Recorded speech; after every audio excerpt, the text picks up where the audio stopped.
абсолютно с нуля. То есть какие-то рифмы относительно совпадающие, если и сохраняются, то примерно с такой же вероятностью, как в английском, в переводе с английского. Ну, потому что, в общем, германский язык это другое. И было бы интересно, в общем, ввести такой вот критерий сравнения как бы дальности языков, который, конечно, эта штука очень относительная и условная. То есть, как бы, в общем, как определить, какие языки далеки друг к другу, какие близки. Но вот интересно сравнить технику перевода, скажем, с датского на норвежский, или наоборот, да, или с испанского на португальский стихи, именно переводы стихов, и сравнить, в общем, вероятность того, что удастся там чуть-чуть изменить какие-то структуры, в общем, более или менее переписать так, как оно и есть в оригинале, там чуть-чуть что-то переписать, или приходится с нуля переписать. То есть вот в случае души немецкого приходится переписывать с нуля. По крайней мере, если мы хотим сохранить нормальные точные рифмы, там, где они есть и так далее. Но, конечно, Рильке это сложный пример, потому что там у него синтаксис, он вот такой вот бьется. Так, видно? Вот это очередной исторический экскурс. Вот я Павлу объясняю, что у нас занятия состоят... вот Леонид пришел, значит. Я объясняю, что у нас занятия состоят примерно из 3 частей. Значит, это историческая часть. Я рассказываю в истории идиша. Мы рассматриваем какие-то средневековые тексты, или, по крайней мере, несовременные. То есть от 13 века до 17. Потом проза, потом поэзия. Ну и всякие разные обсуждения бывают в процессе. Вот это стихотворение, старейшее любовное стихотворение XIV века. Это старейшее любовное стихотворение, написанное на полях какой-то религиозной книги, то есть вот кто-то написал. Почему-то вообще консенсус ученых, что это написал парень. У меня есть сомнения на это. Вот, чисто интуитивно у меня есть сомнения на эту тему. Интересно, что язык XIV века, но настолько простой, что, в общем, все можно понять. Я прочитаю, чтобы вы не мучились, поскольку голосовых здесь нет. Вот смотрите, я, конечно, не могу воспроизвести там произношение XIV века средневекового. Но, в общем, вузолах ин, вузолах хер, вузолах митмит херен, их бин сан цинт, mein Herz dos brennt, ich kann nicht freilich wehren, doch schau der Herz, also Lieberschaft mein, die do ich hopp auf dieser Erde. То есть, куда бы я не пошел туда или сюда, да, вот вузолах гин, вузолах эр, куда бы я не повернулся или повернулась, я в огне, мое сердце горит, мне нету радости без моего, значит, без любимой или любимого, которого я, значит, на этой земле. Ну, в принципе, грамматически да, то есть Душафт die Herz aller liebest mein. Это, если как бы рассматривать как с точки зрения средневерхненемецкого, вроде как любимая моя. Aller женский род, liebest mein. Но вот стиль я не знаю. Вот как вы думаете? Вот, как вы думаете по стилю? Это девушка написала или парень? Интуитивно. Вот. Трудно сказать. Сложно сказать, да? Скажите, а какой это год еще раз? Скажите, это 14 век. Это старейшее сохранившееся любовное стихотворение на идише. 14 век. А не получится ли так, как в арабской поэзии, за счет отсутствия рода, непонятно, то ли это к возлюбленной, то ли это вообще к Богу? Может такое быть, Нет, что там на стыке религиозной и любовной? В арабской поэзии там все гораздо сложнее, потому что в суфизме суфи обращается к Богу, но представляет Бога в образе любимой женщины. И в арабском языке с родом там все очень жестко. То есть род как раз он везде в глаголах и очень четко проявляется. То есть я там, я был, я была, как бы в общесемитском языке они очень четко характеризуются четким согласованием по роду. Но как бы символика там такая, что вот суфи обращается, у него любимая, на самом деле это Бог. Причем это может быть и физическая любимая, в которой он видит, ну, скажем так, да, там, Шхину, Софию, божественную женственность. То есть вот такое, конечно, есть, но в данном случае я думаю, что это просто любовное стихотворение. Потому что написано оно там где-то на полях, непонятно кем, приписано, то есть я не думаю, что это какое-то глубинное такое вот мистическое. А с другой стороны, кто его знает. Ну, тоже, в общем, вариант, который Ну, можем рассмотреть. но если на полях написано, то, наверное, мужчина, вряд ли женщина в то время Могла писала писать? на полях каких-то. Ну, Кто в тех знает, книг таких. кто знает. Ну, в общем, вот такой вот у нас есть интересный текст. Судя по какой-то экзальтированности, но мне кажется, что все-таки больше похож на девушку. Но кто его знает, с другой стороны. В общем, есть у нас вот такой текст, который написан очень давно, там около 700 лет назад. Точную дату мы не знаем, но 15 век. И, в общем, читается, ну, как нормальное такое вот любовное стихотворение. Причем язык, в общем, он простой и отличается от современного, но, в общем, понятно. Так, теперь идем дальше. А скажите, пожалуйста, Да. там вот эти вот буква шин там вставляете, там Да, значит, в древности, не ми, а ми. не было, буква самых вообще не употреблялась.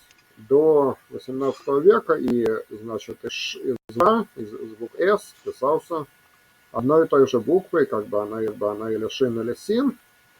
Но вот самых мы встречаем только в заимствованных словах семитских. То есть это михс, это дос, хотя написано шин. А почему микс, а не мих? Ну, это какая-то вот древняя средневековая форма.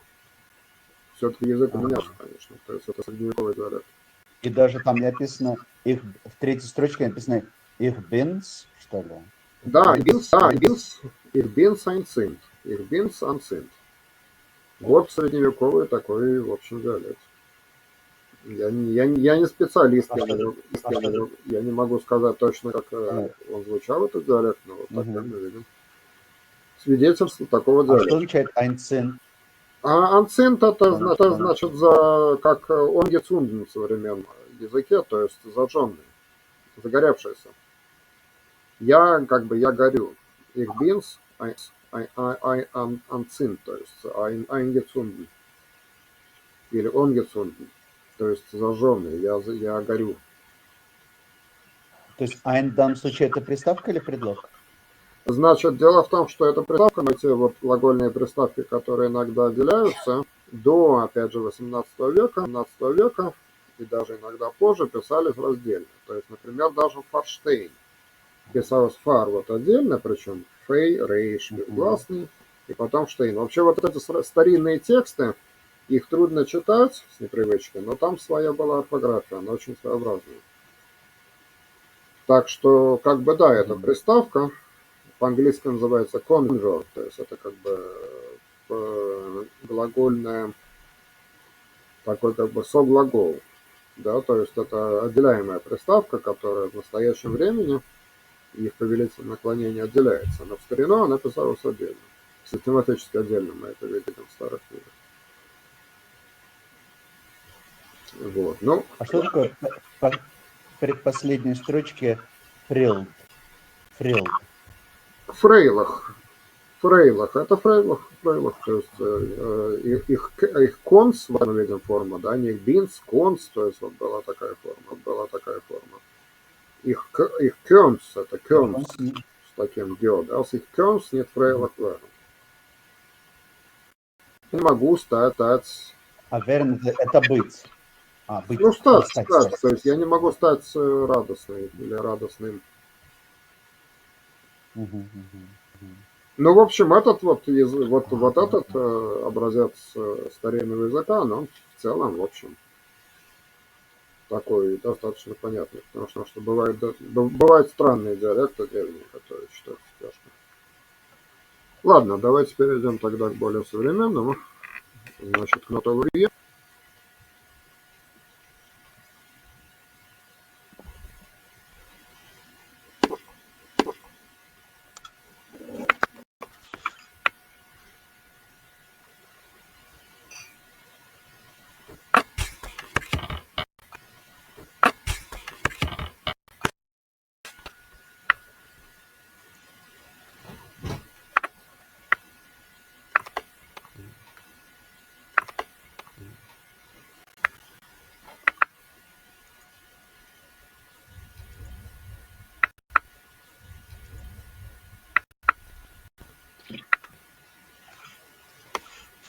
В общем, в программе оно как не очень удобное, ну, не очень удобное. Ну, если я, может быть, я что-то не понимаю. Значит, смотрите, я говорю, вот Павлу рассказываю, что мы читаем. Это роман классика еврейского советского классика Нота Лурье, Himmel und Erd, небо и земля. Тема там, значит, все происходит в колхозах перед самой войной. Это вот начинается война, 41 год. Дело происходит в колхозах Новороссия. То есть это Гуляй-Поле, вот то самое Гуляй-Поле, где была Махновщина в свое время, кстати, там это было еврейское место. Если почитать соратников Махно, ближайших, там вот сплошные какие-то хабадники, там Берл, Залман, Мендел. Очень интересно. Так вот, в общем, происходит дело в колхозе в Гуляйпольском. Все это происходит на идише, как оно и было. Там действительно в советское время. Текст интересен тем, что идиш тут абсолютно литературный, но при этом реалии нам, в общем, привычные и понятные. Тут, значит, Дом культуры, райисполком, бригады, бригадиры и так далее. Вот, это вторую страницу, конец второй страницы. Давайте мы повторим. Учитываем, что орфография здесь советская, то есть семитизмы пишутся фонетически. Мы все эти места с вами отметим. Ну вот, Ольга, снова читаем со слова «тог».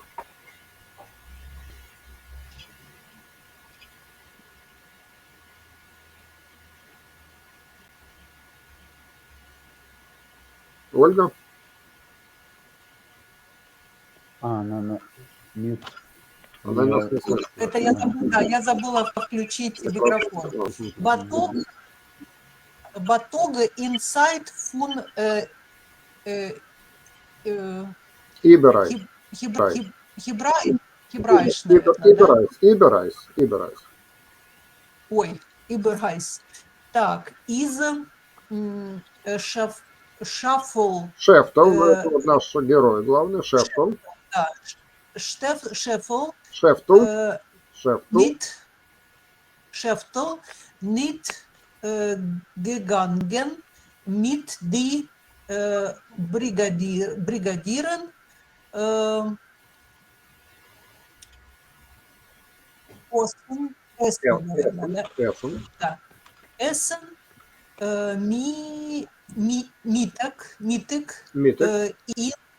Mittag in der Rajoner, едальня, мы уже, да, вспомнила, едальня, Nor hot Оц Avec geeilt. Avec geeilt. Avec geeilt.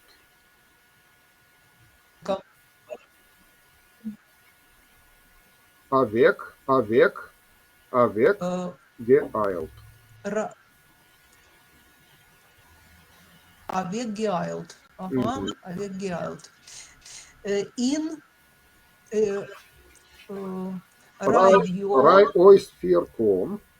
Но мы уверены, что это такое, даже догадались. Райосполком, Райосперком. с ума сойти. Ну, вот, райосперком. Он Слово исполнять. dort sich Дервуст. der Wust Elkem, Элкес. Elkes Адрес. адрес. Ух. Ну, Так, значит, днем так, во время перерыва. перерыва вот этот шефтл пошел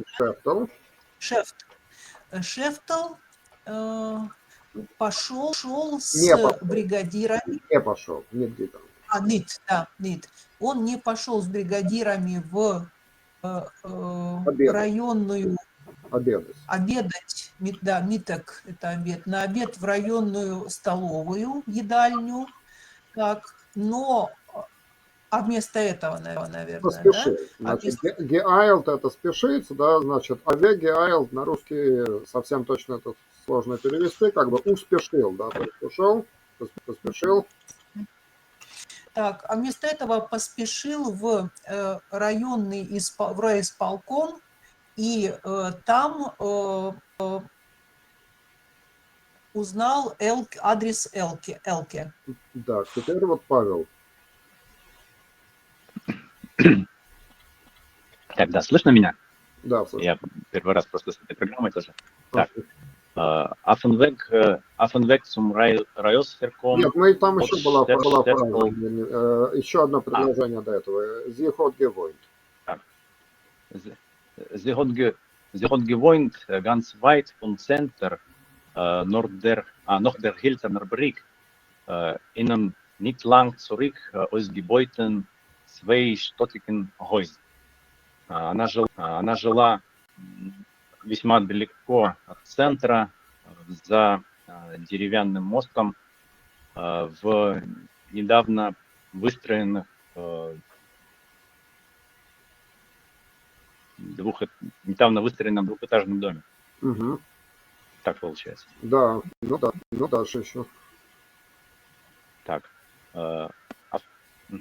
Affenweg zum Raiosverkom hat Schäftel sich reingehabt in Rajonen Univermarkt und überkleibendig die Kinderspielchen, betrachtendig die Preise sich lang verhalten, bis hat Sov gekauft roit blöje Pilke,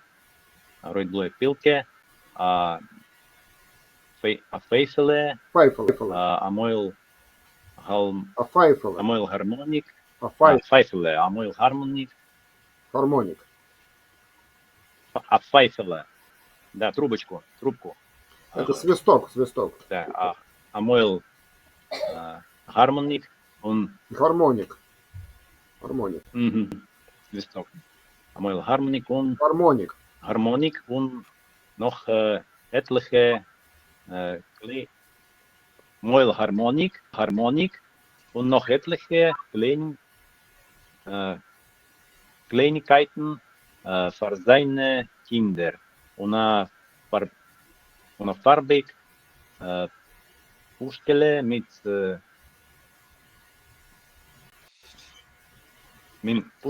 Montpassier für Elkes Техтерал. На пути в райисполком Шефтл зашел в районный универмаг и,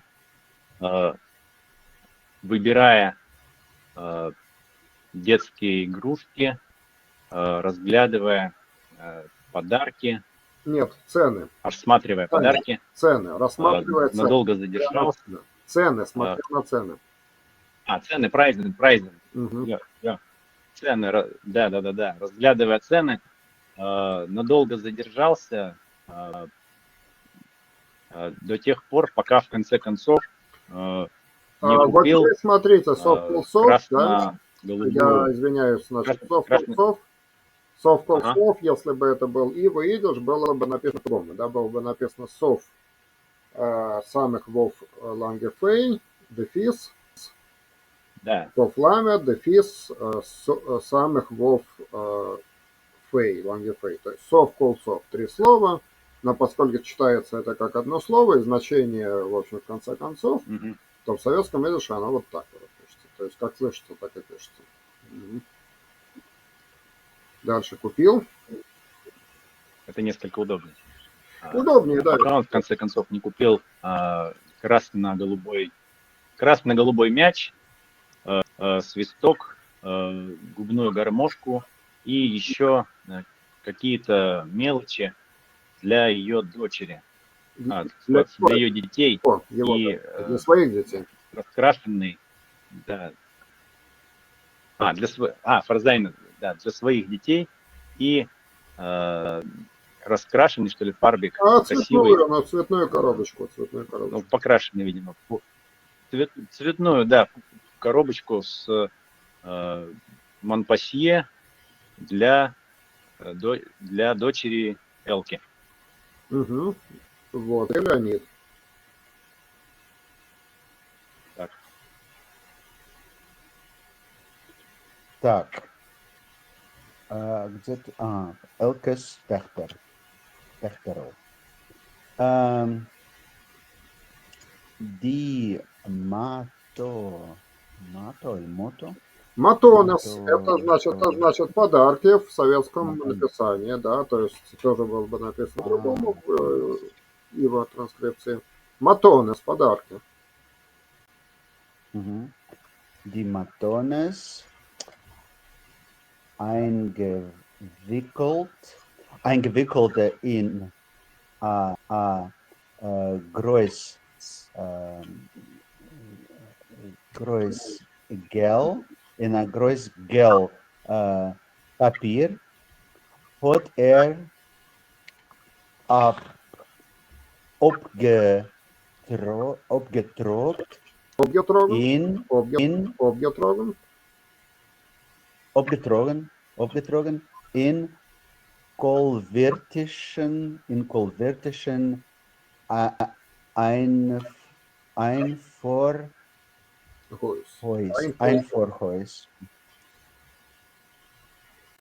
Einfuhrhäus. Так. Пахалтен, Behalten in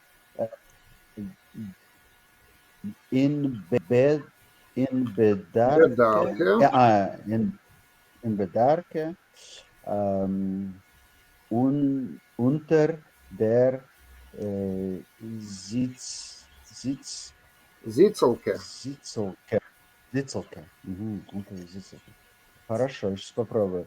Гематонус. Подарки, eingewickelte, завернутые в большую желтую бумагу. Папир. От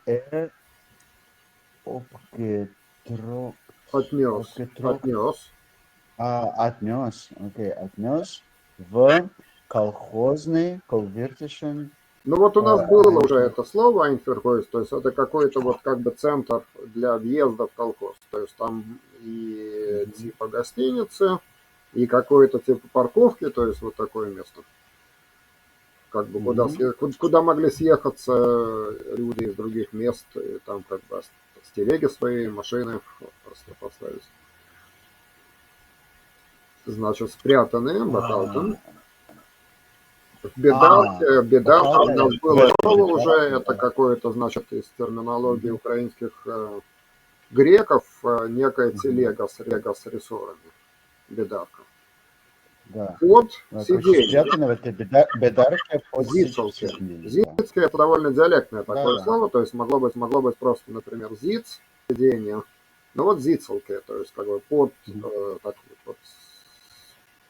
уменьшительно-ласкательное такое слово, да, зицелки. под сиденьем. Мгм. Так что вот он, значит, подарки эти спрятал в своей там этой телеге под сиденьем.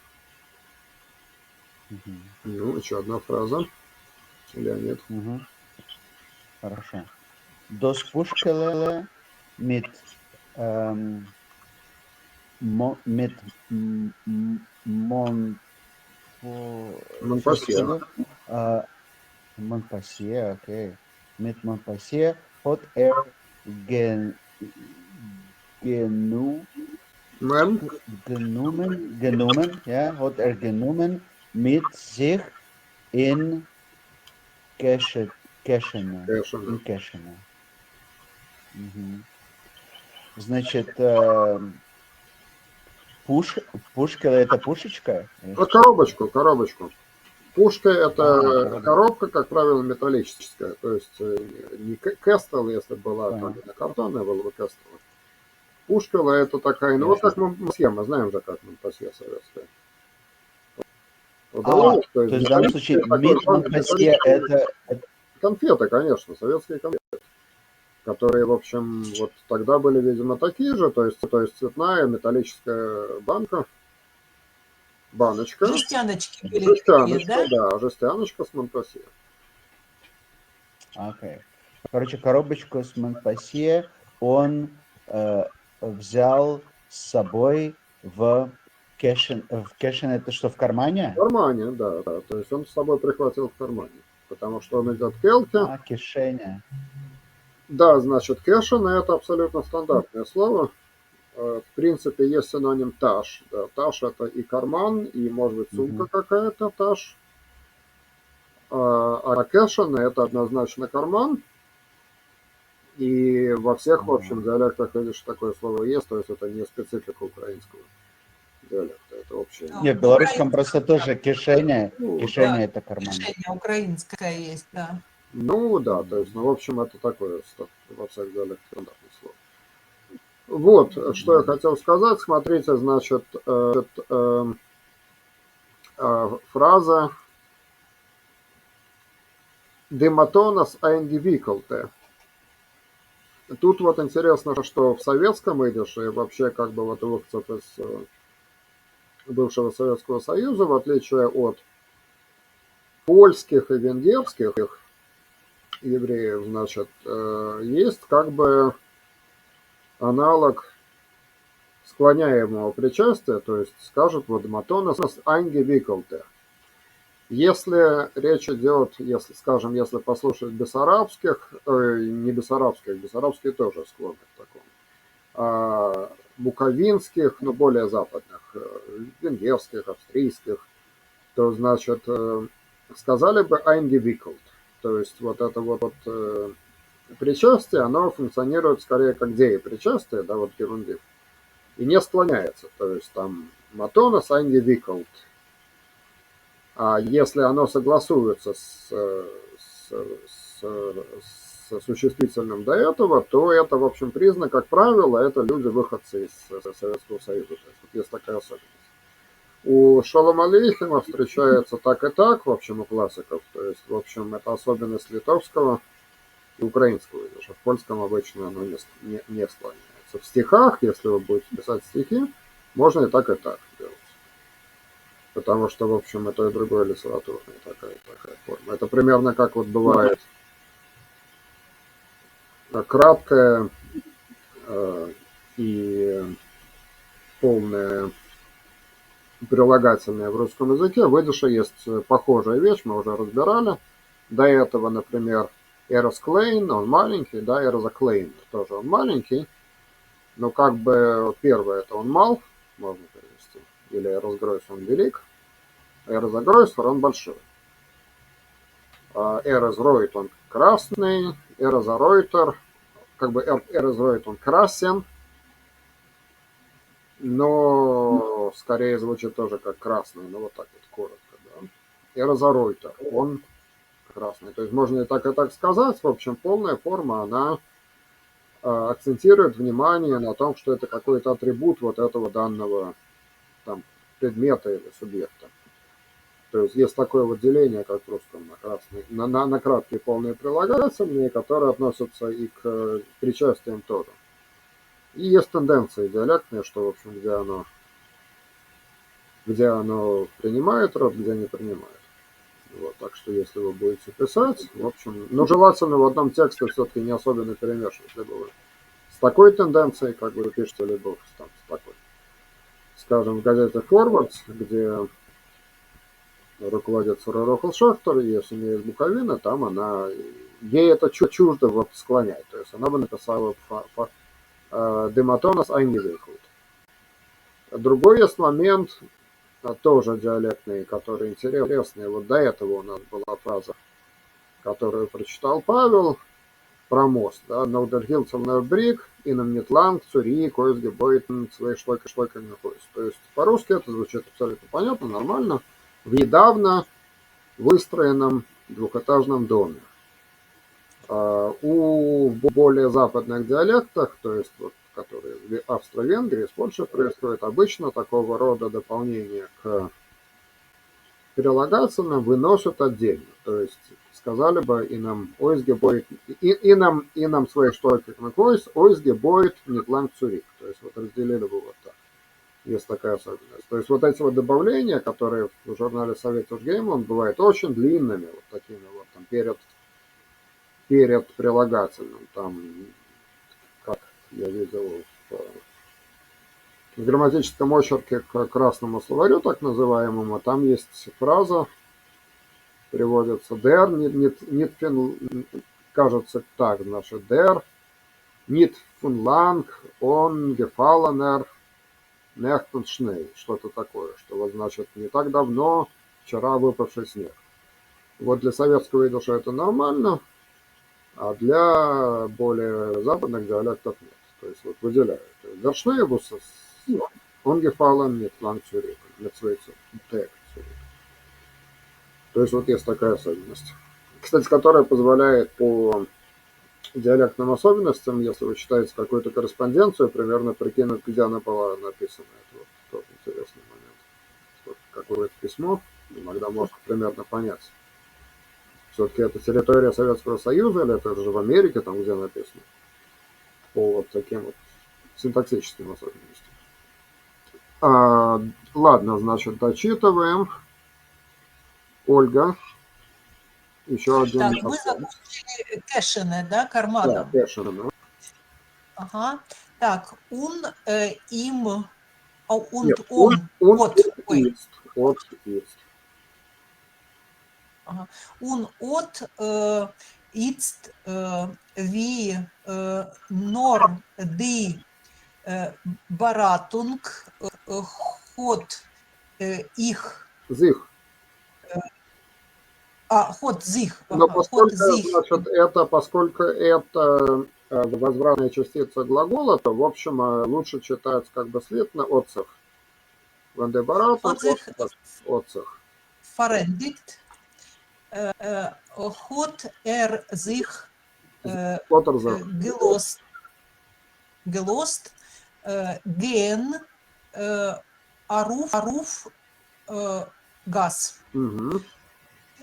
И теперь, когда собрание завершилось, он позволил себе прогуляться, да, решил Нет, пройтись. в данном случае это не позволил. Лозензах это имеется в виду тоже пустился, отправился. Он отправился вверх, вверх, Аруф газ. Вверх, то есть, видимо, там холмистая немножко местность, и он пошел вверх по улице. Так, дальше, да? Weiter. От nicht beweisen, Бавизен. Он не знал, да? Нет, значит, это бавайзен имеет два смысла.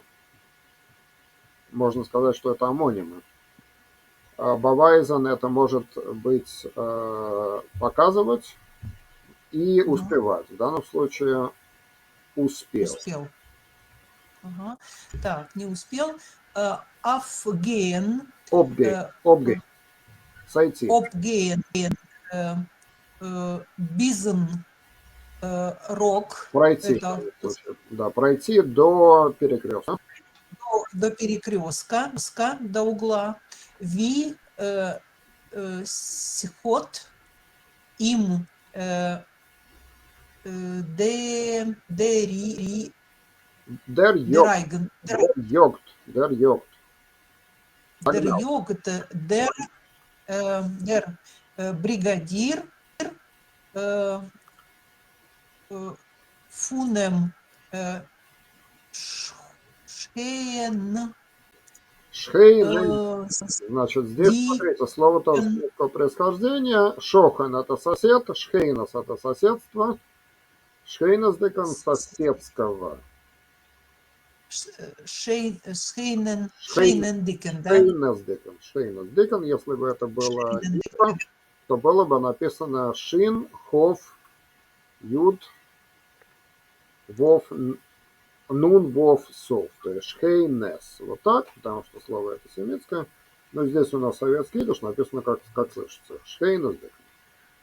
Где все... Так, значит, бригадир соседнего, сейчас посмотрим название. Так, Веселокотер.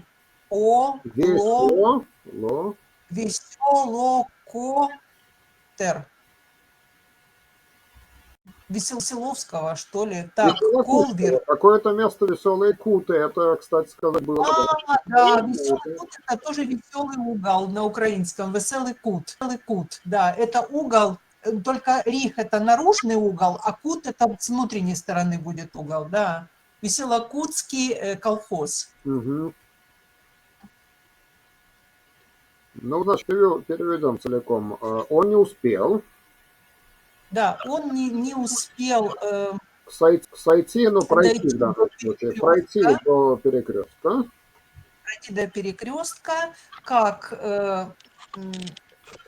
Если смотрите грамматически, помните, мы разбирали, что можно для того, чтобы поставить глагол, как бы акцентировать или какое-то слово акцентировать, мы можем вот вставить «с» или «с», вспомогательное такое вот местоимение, которое действует как бы как формальный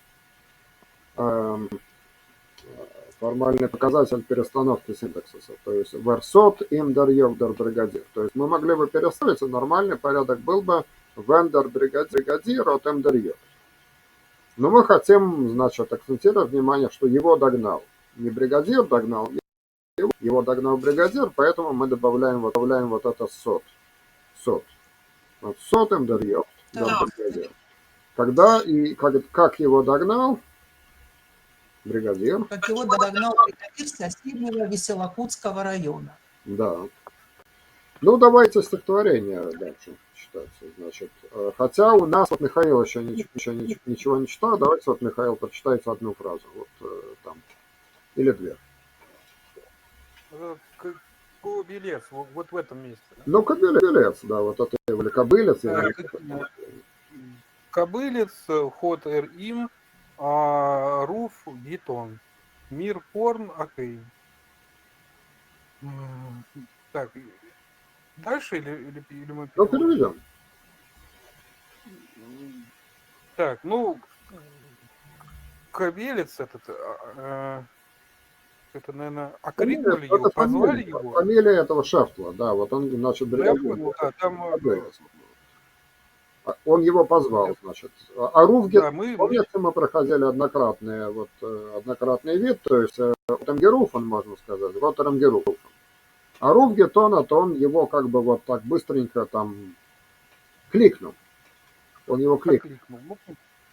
Мир порно, мы идем домой. С этим вопросом мы идем домой, да? Мир порно. Да, мы идем домой. Их вил... Их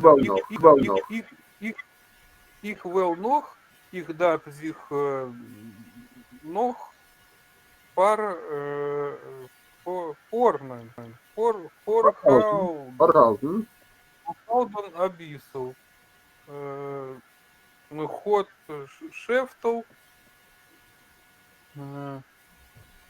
Фарлойрен. Фарлойрн Генцер. Энфилд. Ага. Что-то я еще хочу, мне нужно... Нет, тут хочу нету, значит, это будущее время как бы без глагола. То есть он не говорит, что я, и как бы предполагается какой-то глагол, да, ich will noch, ich darf sich noch, то есть я еще, я должен, еще, verhalten, sich verhalten, что немножко задержаться. Немножко, да. Ich darf sich noch verhalten ein bisschen, то есть я должен еще немножко задержаться. Ответил Шефтл, как?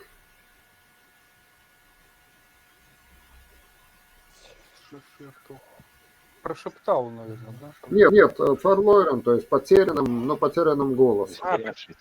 Это потерянным. Потерянным голосом, потому что он хочет встретиться со своей любовью Елкой, и его бригадир гонит обратно там ехать в свой колхоз срочно. То есть он говорит, нет, он хочет еще задержаться.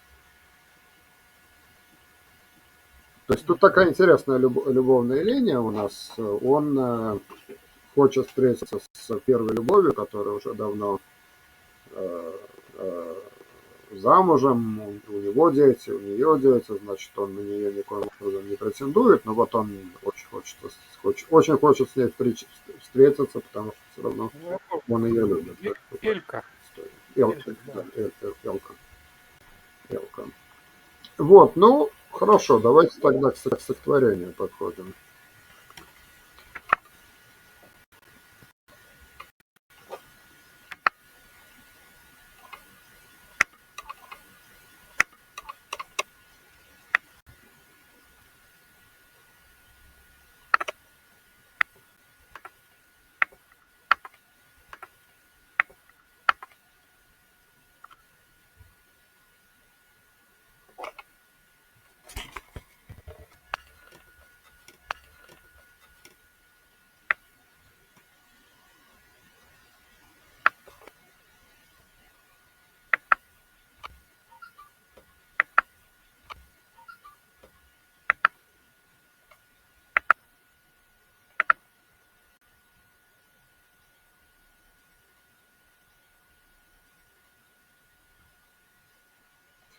Вот, это очень интересная баллада Геноха Хойфмана. Генах это, значит, Ханах, да, по-русски Енах, пророк был такой, да, Енах, так значит, Ханах. Ханах Генах, обычно вот когда у человека имя Генах, это как бы двойное имя.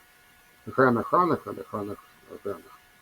Вот был такой поэт, живший в Биробиджане, очень интересный, который, к сожалению, прожил недолгую жизнь, потому что погиб на фронте в 1942 году.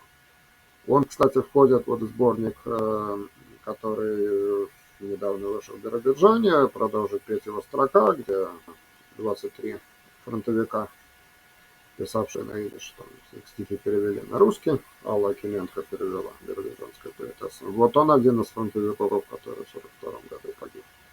Очень интересный был поэт, который писал лирические, красивые такие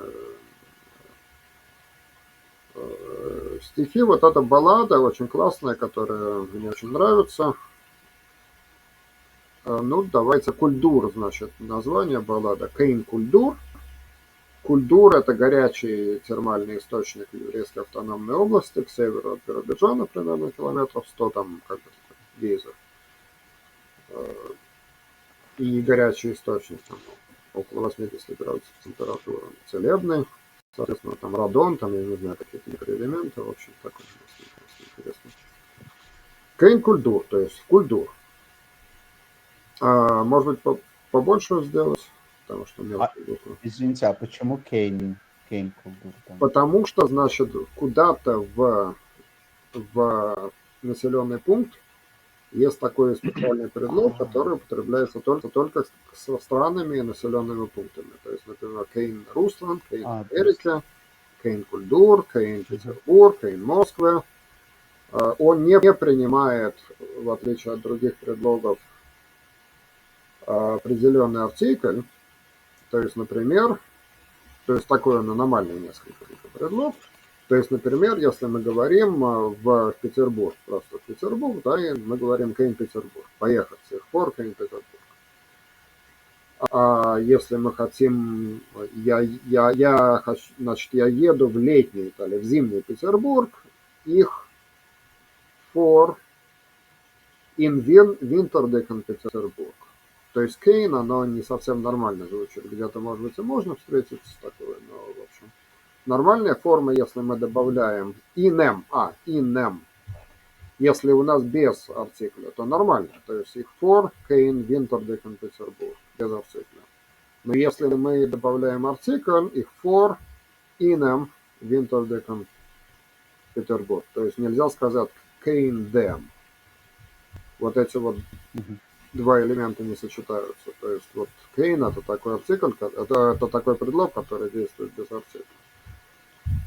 И только со странами и населенными пунктами. То есть Кейн Штот нельзя сказать, Кейндорф нельзя сказать. Это именно конкретное место. Ну, такое слово интересно. Значит, побольше сделать немножко буквы или так прочитаем? Давайте попробуем.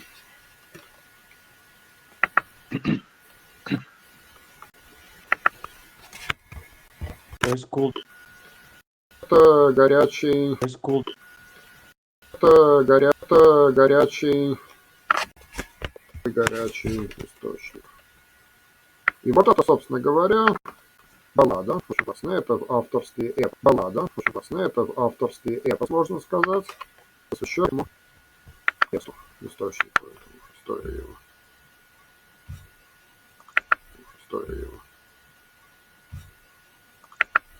Ассоциация со стихотворением, как начали в прошлый раз, Арона Кушнирова Щербина, вот это посвящено тайге.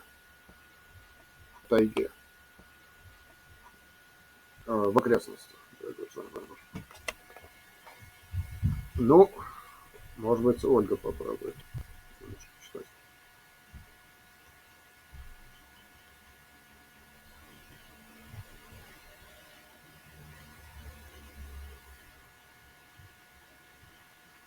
Ольга? Микрофон.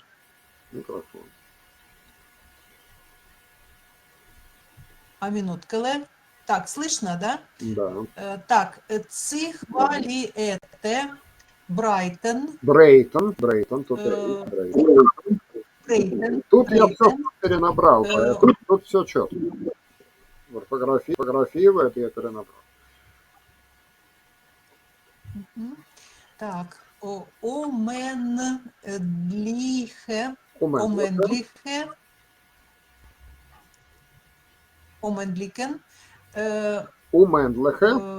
Тайга. Омендлихе Тайге. Un Nacht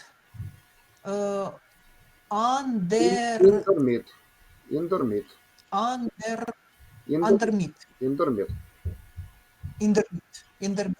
Угу. Так, первое слово не знаю, даже предположительно. Значит, подумаем, что такое хвали.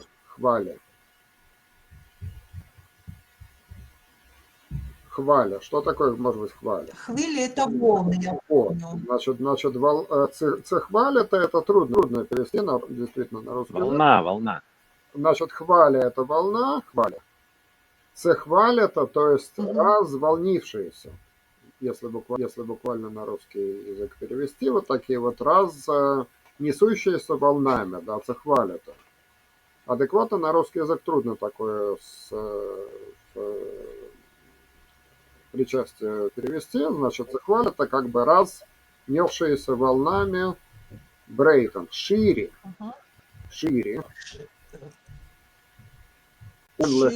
Так, бесконечная тайга. Угу. А посредине, бесконечная тайга. Посредине ночь. и ночь посредине, да. Ну да, тут а посередине ночи. И еще две строчки тоже, Ольга.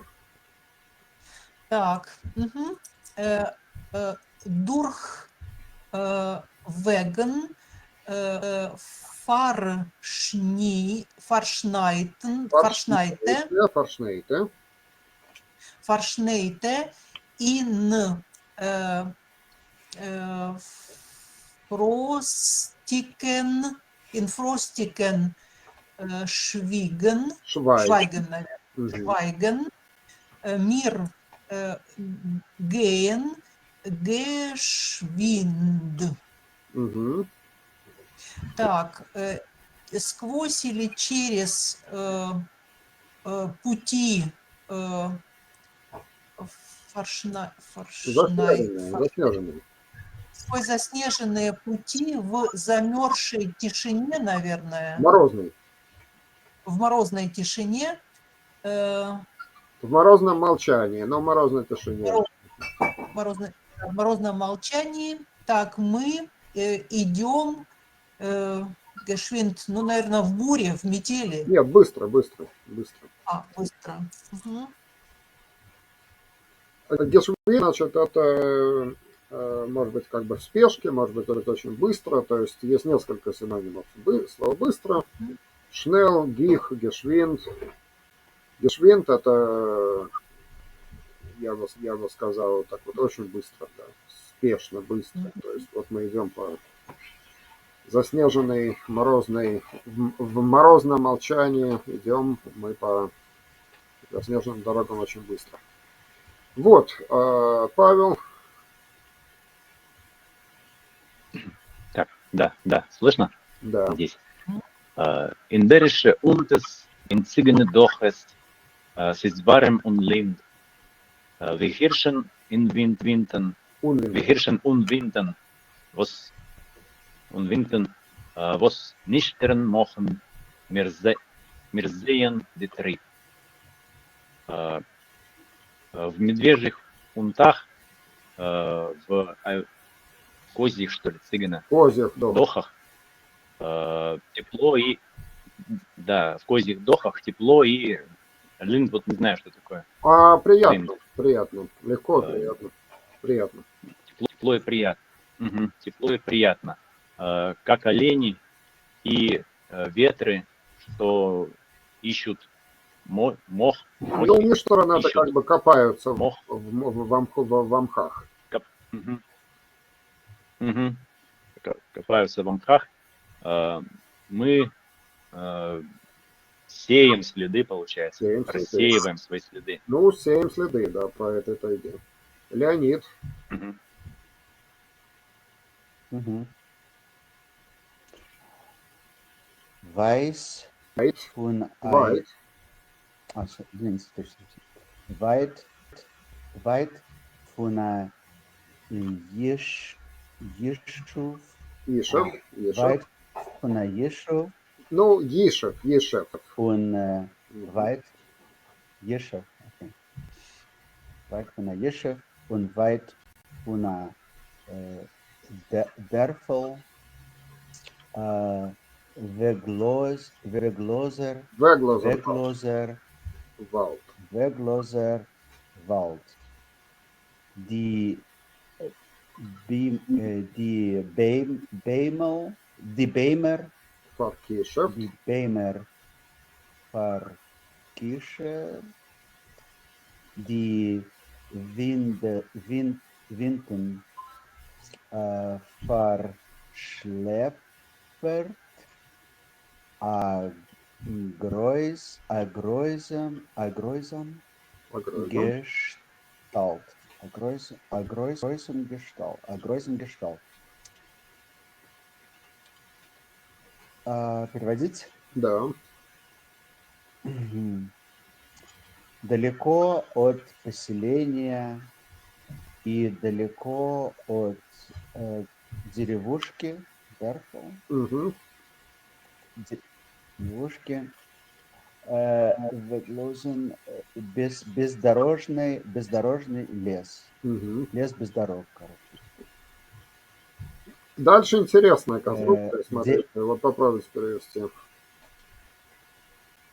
Ну, сейчас попробую. То есть деревья паркиш... Заколдованы, Зачарованные. зачарованы. Вот здесь зачарованы. смотрите, значит, что получается. Если мы хотим сказать деревья зачарованные, буквально, да, то было бы дебеймер ди фаркишевте. А тут что получается? Тут как бы у нас в стихах, так и в общем разговорной речи тоже можно, убрано, отсутствует вспомогательный глагол, то есть дебеймер зенен фаркишевт, да, деревья заколдованы. То есть как бы предполагается глагол, но как в русском языке можно его упустить. Видишь, что в общем тоже во многих случаях можно упустить для как бы для более экспрессивной речи. То есть как бы дебеймер зенен фартишев, но вот это зенен выкинуто. То есть деревья заколдованы, ветры Мгм. фаршлегерт Ветры. Усыпленные. Усыпленные, Какие Убаюканные. еще раз? Убаюканные. убаюканы, Паш? да, ветры убаюканы, а гройзом, Агройсом. гройзом это Хорошо. грозный, грозный образ. А. Грозный образ. То есть Понял. все это как бы тихо, заколдовано, но при этом очень страшно, потому что тайга, глухая тайга, там все, в общем, страшно и непонятно. И Михаил. Так. Извините, а можно спросить, а почему агройзом в конце М, а не С, например?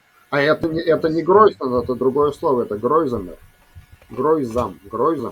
Это грозный, это небольшой. Понял.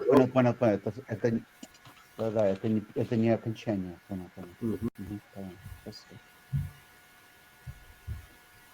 Так. Ту клаун фун лейбе. Либо Ту клаун фун йогент, да? юга, Да? югант, Йогент. юга, Мир троган. Югент. Мир троган агрус. Знает ноент, багей. ноент, Знает багейн. багинен, Багинен.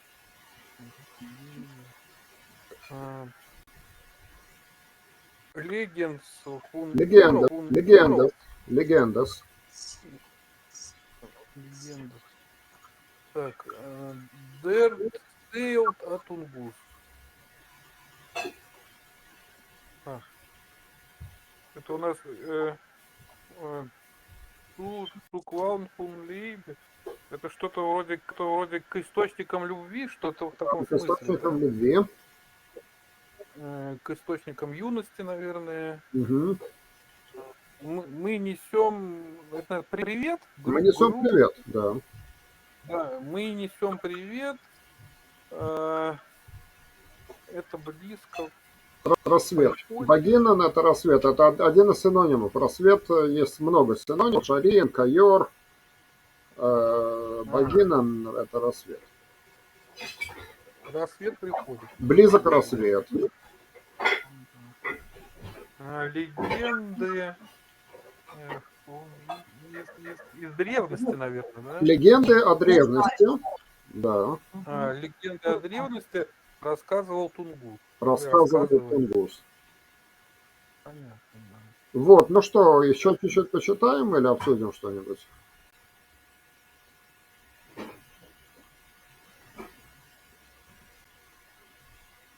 Как считается? Ну, давайте я еще чуть-чуть покажу там дальше еще текст. Он очень интересный. Это длинная такая, очень интересная балла. Тем себе ее одолеем, но еще немножко почитаем.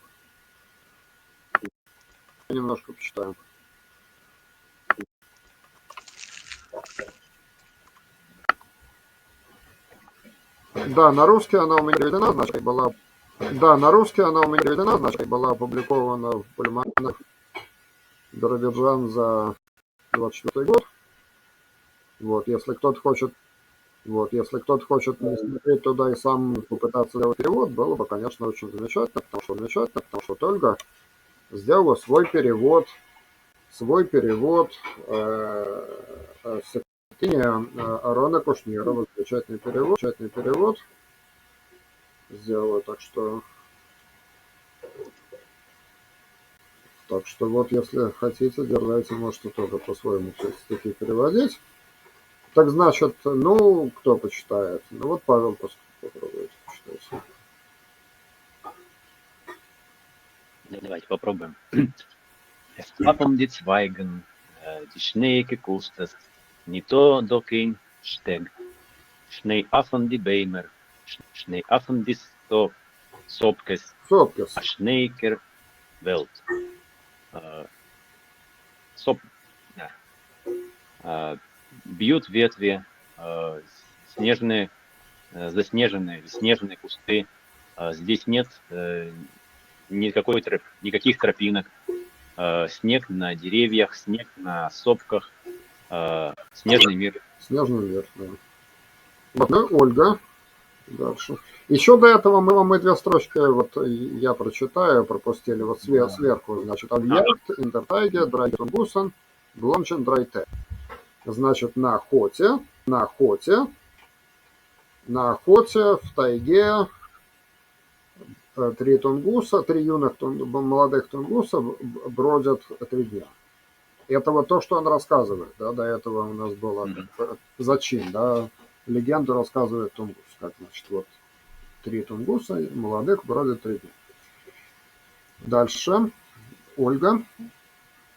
Так, вот, не знаю, правильно ли я слежу. Die Weisheit.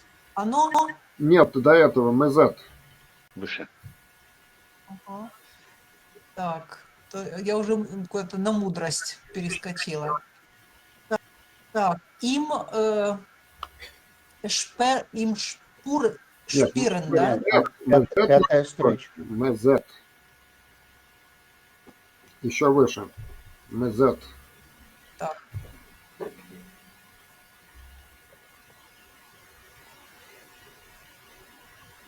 Мезет. Так, имзет нит мезет им кейн Мезет нит кейн роймен. нит кен роймен. Так, блу Блойс. из Блойс. блуис шатес Шотнс. шотнс ун шотнс кейн айзен Эйнцик. кейн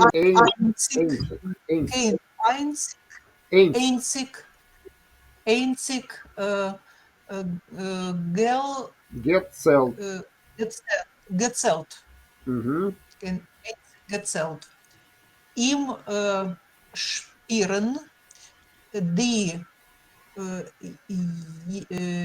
Jäger. Es spieren die Jäger Miden. Изюбрь. Ну вот. Миден изюбр, да. Изюбрь. Так, Фарвиндет он Ойл. Ну, Ага. еще одну строку. Еще 2 строки тогда. Девайс. Так, Еще 2, чтобы рифму пройти. Девайс. Die Weisheit is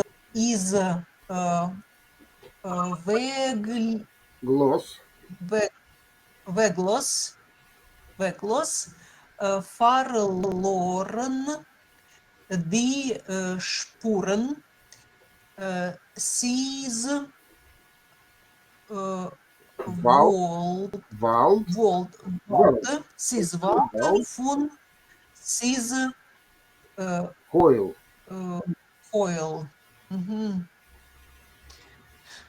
Так, Фух.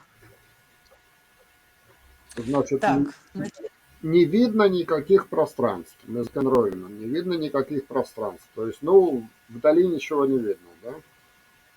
Ройм это ага. пространство, то есть не видно никаких пространств, ничего вдали не видно. Блойшотнус und Шотнус, только тени и тени. Kein einziger Мгм. Gezelt. Ну, Gezelt это может быть шатер какой-то, но в данном случае никакой палатки, никакой там, никакого жилища. Ну, потому что тунгусы Так, жили в- я просто боюсь неправильно назваться, это не чума, не юрта, как там по-другому называется, но, в общем, такие шатры. ага. Так, в дыхании каждого, наверное, да? Нет, чувствую, А, чуют охотники.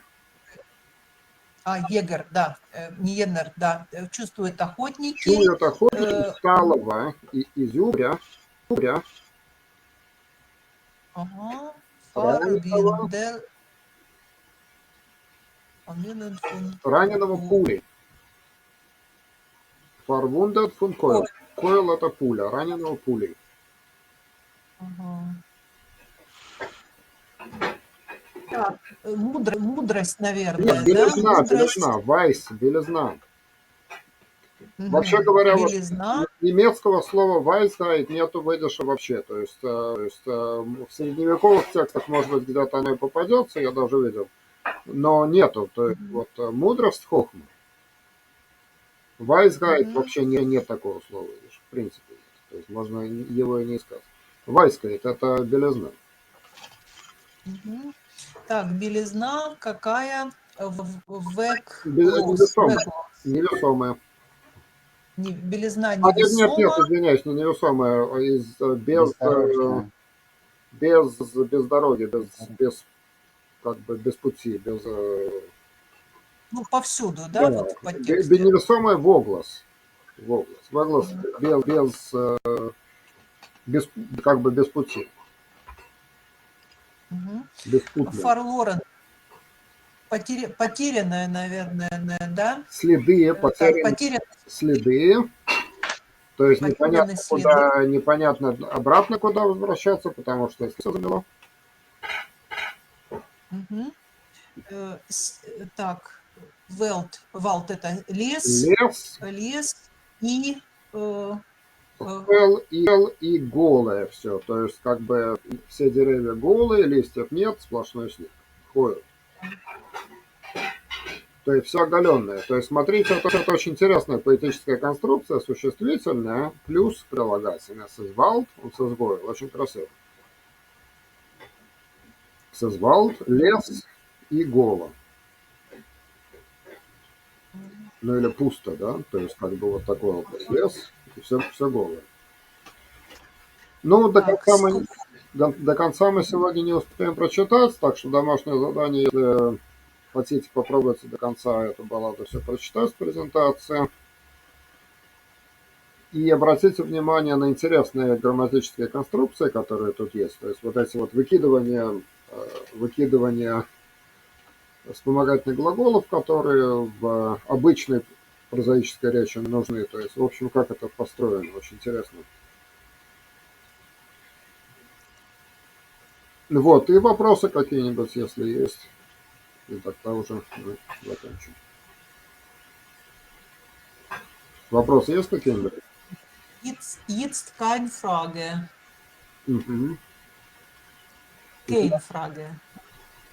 Ну, кстати сказать, так, Кинкашес. Кенкашес из не то или не что, вот так правильно сказать. Кенкашес, конфрагес из не то. Вопросов нет.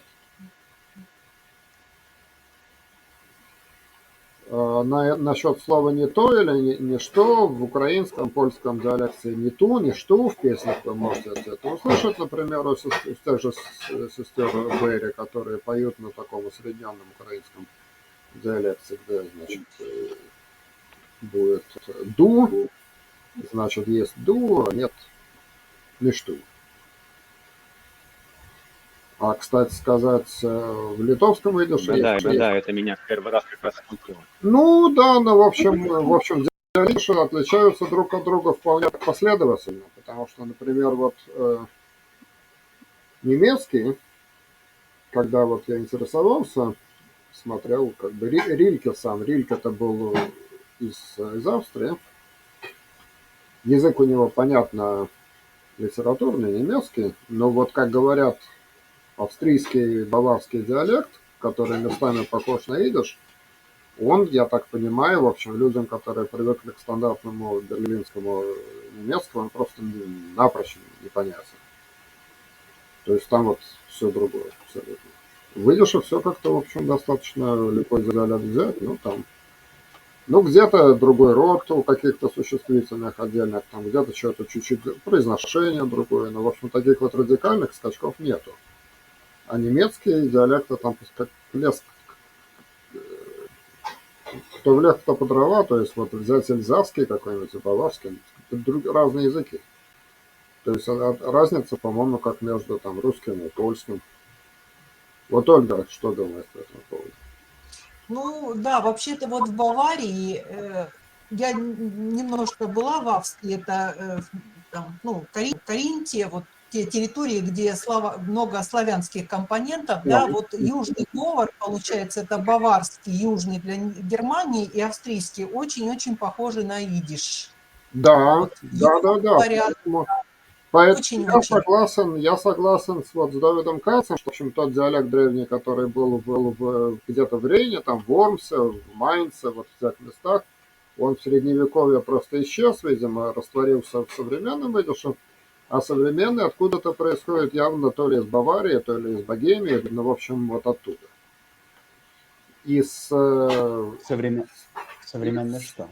Из Баварии, Бразилии. идиш, современный идиш происходит не из рейнских каких-то там далеких вот германских земель в долине Рейна, типа Вормса, Майнца, Шпайера, а где-то из Баварии и Богемии. То есть из контактных зон славян и германцев, где немецкий был ближе к баварскому.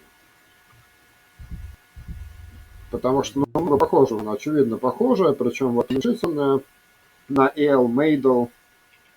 Мейдл, оно есть в баварском. То есть так и говорят баварцы. Мейдл. И там А, кстати сказать, тоже, по-моему, оно А Мейдл, а не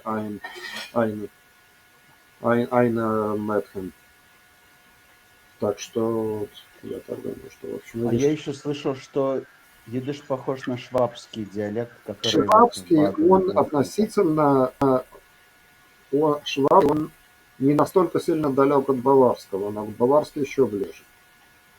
В общем, швабский, да, он как бы относительно, да, там есть сходство. Но, в общем, баварский, он какой-то такой промежуточный между, то есть швабский между баварским и другими всякими диалектами. Но вот эти рейнские, они совсем другие.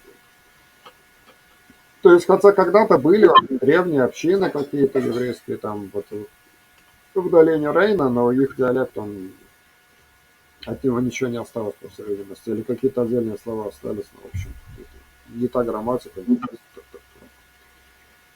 А в Баварии меня удивило, что люди, которые действительно говорят на этом диалекте, но причем мы вот умканье, как в украинском, или что там что-то я слышал, амул, вот однажды, да, амул, здрасте, там, значит, ну, здрасте, они как-то говорят, Бог помощь, как оно звучит, я забыл. Есть фраза. Да, вот. Но, в принципе, как бы, по-моему, они говорят о тук или вот как-то буквально так. То есть, очень интересно.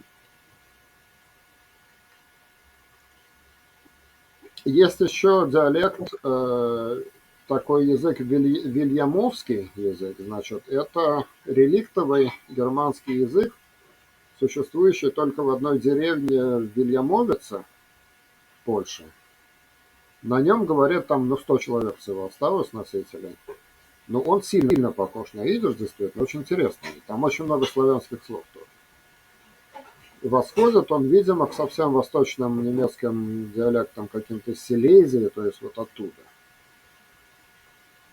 И это, кстати, тема не исследованная до сих пор, потому что есть такой стереотип, введенный в свое время Максом Вайнрайхом, очень известным историком, лингвистом, что вот есть родина идиша — это какие-то там Вормс, вот эти рейнские земли, но не похоже, то есть вот диалект там другой совсем, немецкий другой. Он от стандартного немецкого отличается, он просто другой. Так что вот так.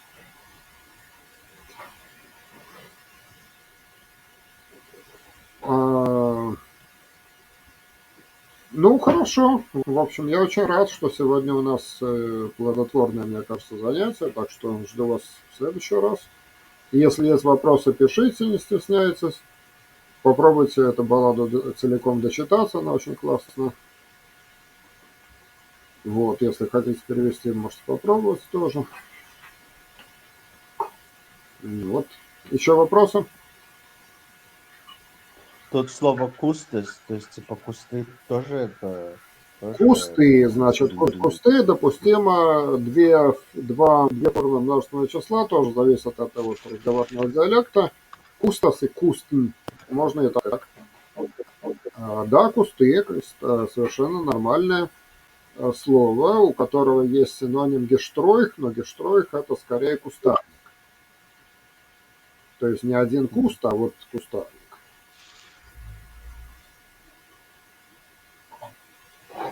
Так что совершенно нормальное стандартное слово. Кустас или кустин. Я обычно говорю куст, но кустас тоже можно. А сопкас, конечно, сопка — это все-таки особенность Хорошо, когда Дальнего есть Востока. вариативность. Что? Хорошо, когда есть вариативность, можно и так, и так. Да. Вот Богатство, видишь, наверняка в есть этом. очень богат синонимами, причем синонимы, они только кажутся абсолютно одинаковыми, у каждого синонима есть свой, в общем, оттенок. Они не все, они всегда не абсолютно равнозначные. То есть определенный оттенок. То есть какие-то более разговорные, какие-то более литературные, какие-то более ученые. То есть это всегда позволяет, да, действительно варьироваться очень сильно. Очень разнообразно. Ну вот изюбр, я скажу по правде, я впервые слово изюбр на идише прочитал, вот в этой вот балладе, но вот изюбр. Ну а как еще сказать изюбр? Я не знаю. Наверное, есть какое-то... Что это за животное такое изюбр? Изюбр — это, по-моему, Какой таежный олень. это олень какой-то, да. То есть, какой-то вид оленя, ликур. Изюбр. Ну, кстати, хороший вопрос вот в точности. Но можно будет вот прочитать в Википедии, кто такой в точности изюбр. Какой-то олень.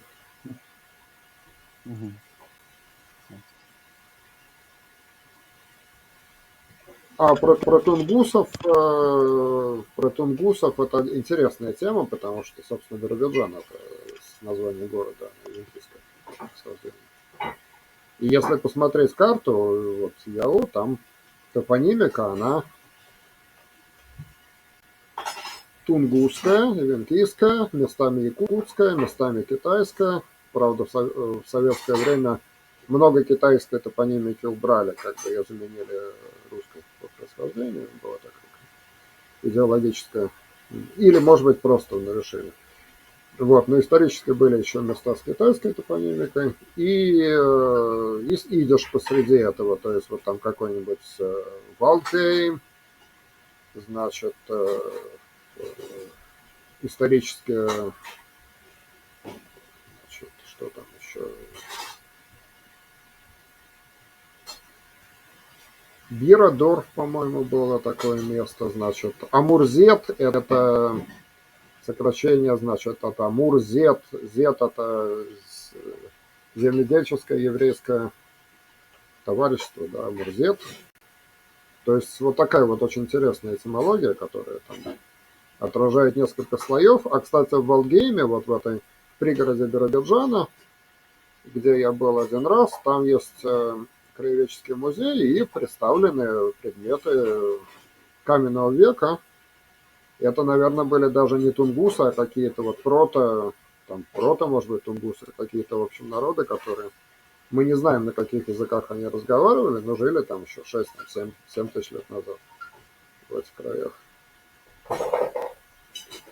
То есть это... Когда туда переселялись евреи, там было практически никто не жил, или что там было такое? Тунгусы. Там жили китайцы, которые туда проникли с юга. Значит, там жило какое-то количество корейцев, которые, значит, заселились из Кореи, и казаки.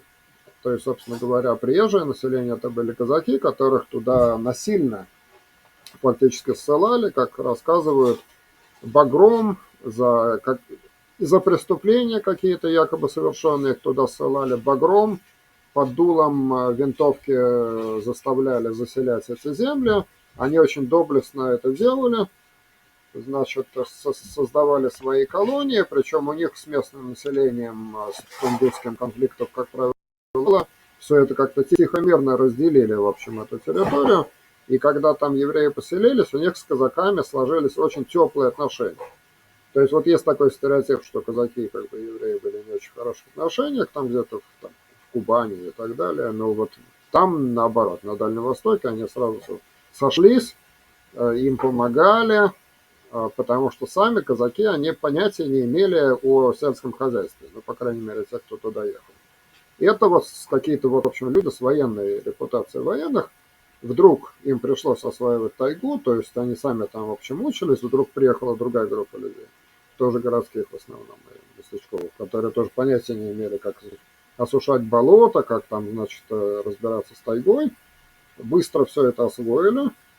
Я вот сейчас жду, когда выйдет мой перевод целого номера Советского Кеймонт апрельского за 1974 год, посвященного 40-летию ЯУ, где там масса таких материалов, вот эти вот истории про путешествия еврейских писателей по казачьим, старым казачьим всяким там заимкам, станицам, где им рассказывали, как вот они там осваивали, поставили стоянку, и вдруг оказалось через год, что там наводнение, которое затопило полностью, снесло все эти дома, их перенесли, перестроили там на 2 метра выше, раз, и то же самое, там тоже, значит, еще одно, еще большее наводнение, пока они там через сколько-то лет не нашли оптимальную точку, где вот вода есть, влага есть, почва хорошая, сверху сопка, внизу вот эта вот бурная река, которая периодически наводняется.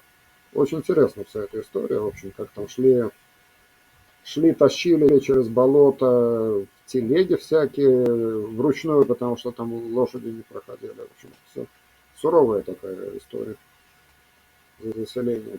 Но началась она с казаков, потому что, в общем, тунгусы народ кочевой, они там строили зимние стоянки, собственно, Биробиджан исторически древний как бы вот, до основания города, это была тунгусская стоянка временная. Зимняя, я так понимаю, стоянка. То есть там ставили вот эти шатры, пасли оленей, но, в общем, как бы задача у тунгусов постоянно построить там город не было никогда. Вот, и когда стали застраивать, в общем, там были болота, которые... Малярия была распространена жутко, то есть, в общем, там было все так вот непросто. Но теперь все благоустроено, очень такой приятный город. Приятная, спокойная область. Кстати, климат теплый. Многие думают, что Сибирь это Дальний Восток, это какая-то, наверное, там дубак страшный. Нет, на самом деле, потому что это почти китайская граница, это самый юг Дальнего Востока. И зимой там тоже нормально? Зимой, как и в Питере, но минус 20 бывает, там минус 30 иногда тоже бывает. Хотя у нас сейчас в Питере вот лисички люди собирают, тоже все удивляются, что происходит. Дождь, и люди лисички собирают. Так что аномальное явление у нас сейчас происходит. Ладно, хорошо, мы тут уже с вами заговорились. Жду вас тогда в следующий раз. Вот, очень рад, что занятия продолжаются, так что давайте продолжаем. Спасибо. до Агрозен данк. Да. Беспрофун. Попробуем перевести. Woman, seid gesund. Stark. Давайте сделаем. Попробуем перевести. Ага, Зайдем. да, попробуйте. Schönen Dank. Мгм. До свидания.